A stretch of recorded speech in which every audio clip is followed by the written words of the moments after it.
আর এই গুজব ছড়ানোর পিছনে এক নম্বর মূল হাতি হলো রিয়ামণি। তার বলতেছে তাই নাকি প্রেগনেন্ট ছিল। প্রেগনেন্ট মাসে সাংবাদিক জিজ্ঞেস করতে 1.5 মাসের, কোথায় 1.5 মাসের হলো আপনি প্রেগনেন্ট থাকেন, তো আপনি যে বাচ্চারা নষ্ট করলেন, আলম কি জানে? কয় না। আমি গতকাল আমাকে বিভিন্ন সাংবাদিক ফোন দিতেছে যে ভাই আপনার নামে কোর্টে নাকি একটা মামলা হয়েছে, আমি সঠিক জানি না।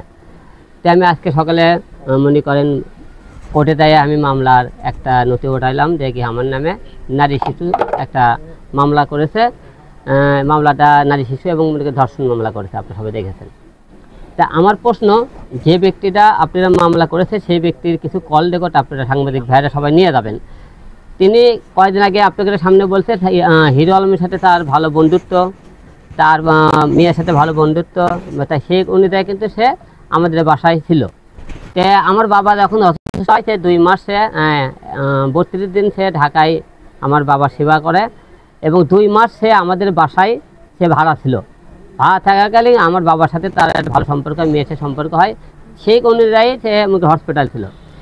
এখন তিনি যে আপনি বলেছে আমি তাকে ধর্ষণ করেছি, কয়েকদিন আগে মনে করেন বলেছিল সাংবাদিক সম্মেলনে, তাকে জিজ্ঞেস করেছিল যে আপনি হিরো আলমকে বিয়ে করেছেন কিনা। করছে হ্যাঁ বিয়ে করেছি। তা বলছিল আপনি কাবিলনামা দেখান, সে কিন্তু কাবিলনামা দেখাতে পারেন। করছে আপনি দেলমোহর কত, কথায় 101 টাকা। তো 101 টাকা সেটাও কিন্তু বলাতে পারেন। এখন যে ব্যক্তি একের পর যে গুজবগুলো ছড়াইতেছে, আর এই গুজব ছড়ানোর পিছনে এক নম্বর মূল হাতি হলো রিয়ামণি। রিয়ামণি বলতেছে আর আমাকে ফোন করে বলে তুই আমাকে বাদ দিয়ে 10টা বিটি ছেলে নাচ গান করবো, তোর ব্যবস্থা করতেছি, তোরে 14 শিখে ভরে রাখবো। রিয়ামণি কিন্তু রিয়ামণি আমাকে তার কাছে আটকানোর মতো কোনো রকম তথ্য প্রমাণ তার কাছে নাই। এখন মাঝখানে সে এই মেয়েকে খেলতেছে। এই মেয়ে একবার বলতেছে, মেয়ের নাম হলো মিথিল, আপনারা সবাই জানেন। এই মেয়েটা একদিন পর পরই সে লাইভ এসে কান্নাকাটি করে করতেছে। রিয়ামণি আর ওই 2 জন সাংবাদিক সম্মেলন করতেছে, সে অনেক কিছু বলতেছে, দেখতেছেন। এখন প্রশ্ন হলো যে আমার মেয়ের বয়স হলো 13 বছর। 13 বছর আমার মেয়ের বয়স। সে আমার মেয়ে তো 13 বছর বয়স, সে তার বলতেছে তাই নাকি প্রেগনেন্ট ছিল। প্রেগনেন্ট মাসে সাংবাদিক জিজ্ঞেস করতে 1.5 মাসের, কোথায় 1.5 মাসের হলো আপনি প্রেগনেন্ট থাকেন, তো আপনি যে বাচ্চারা নষ্ট করলেন, আলম কি জানে? কয় না।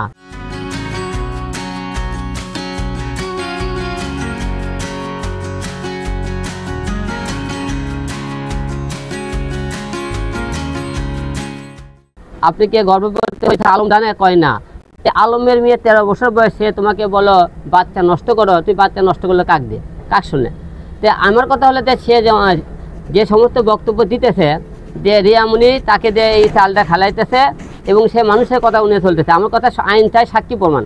আপনি তাদেরকে বলবেন তার সাথে আমার দল বিয়ে হয়েছে, বিয়ের কাগজ দেখাবেন এবং 4 দল বাচ্চা পেটে থাকে, সে 1.5 মাস আগে দল বাচ্চা পেটে এসেছিল, সে বাচ্চা আমার মেয়ের কথা উনি সে নষ্ট করেছে, আমার কথা বলেনি, তা আমি জানিও না।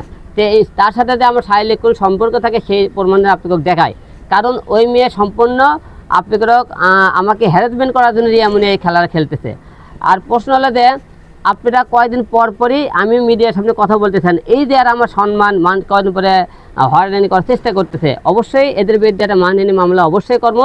এরা তো এই তথ্য প্রমাণ করতে না পারে, রিয়ামণি এদের নামে অবশ্যই কিন্তু মামলা করবো। মূলত কথা তারা আমার সম্মানটা হানি করার জন্য উঠে পড়ে লেগেছে আর কি। আপনাদের কাছে এই দুটো আছে, তারা যে আমার বিরুদ্ধে মামলা করেছে সম্পূর্ণ মিথ্যে বানোয়াট এবং সে বলেছে মিডিয়াতে হিরো আলমের কাছে আমি কাজ করার জন্যই গেছিলাম, কাজ করে আমাকে নায়িকা বানানোর কথা কয়ে সে এই কথা বলছে। আপনি ভালো করে খবর নেবেন, ওই মিডিয়ার কোনো ব্যক্তি না, তার মনে করে স্বামী আছে, তার স্বামীর নাম হলো চমন, 2টা ছেলে সন্তান আছে ওই মেয়েটা, যে মেয়ে আমার সাথে বিয়ের কথা বলতেছে এবং তাদের সেই মেয়ের স্বামীর সাথে মান অভিমান চলাকালীন তার সাথে পরিচয় হওয়ার পরে জাহিদ নামে একটা ছেলের সাথে তার এরা পরকীয়া স্বামী ধরার পরে সেই জায়গার থেকে সে মনে সম্পর্ক হওয়ার পরে আমার মেয়ের সাথে তাদের সম্পর্ক হয়।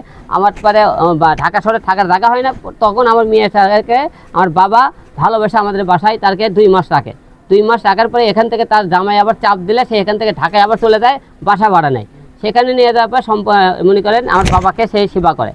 এখন যে আমার মেয়ের নামে যে মামলাটা করলো 13 বছর বয়স, পিপিআই ভাইকে সবাইকে বলবো যে আমার মেয়ের যে এই 13 বছর বয়সে মেয়ের নামে মামলা করলো এবং আমার মেয়ে তার 1.5 মাসের সন্তান, আমার মেয়ের কথা শুনে সেই সন্তান কেন নষ্ট করবে? এই সমস্ত এবং আমার যে সমস্ত লোকজন আছে, ছেলে মেয়ে এবং আমার বোনকে, তার বউকে, সবাইকে আসামি করেছে। আমার কথা তুমি হলো যে এখানে এতগুলো লোক আসামি করলো, এরা কি কোনো টাকা ছিল? তুমি বিয়ের কথা বলে তোমার বিয়ের কোনো সাক্ষী প্রমাণ আছে? তাহলে কেন তারা আমার এই সম্মানহানি করতেছে?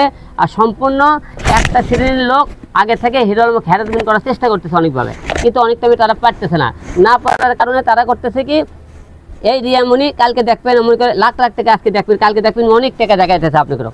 এই টাকাগুলো সম্পূর্ণ ফেসবুক ইউটিউব আমার এতদিন যে ফেসবুক ছিল তার কাছে আমি নিজে ফেসবুক না করে তার নামে যে ফেসবুকগুলো করছে সেই টাকাগুলো তোলা থেকে বাড়ি গাড়ি দেখায়, এবং সে বলে ঢাকা শহরে নাকি 6 তলা বাড়ি আছে। সম্পূর্ণ মিথ্যে কথা বলে ঢাকা শহরে বাড়ি রাখে। আর 2 বোন বাড়ি ডান্স করে এবং মনে করছে আমার বাবা বিজনেস করে, ওর বাবা 2টা গরু কিনেছে, 2 বোন সে গরু ছড়ায় বাইট বসতে, আর কয় হলে বিজনেস করে।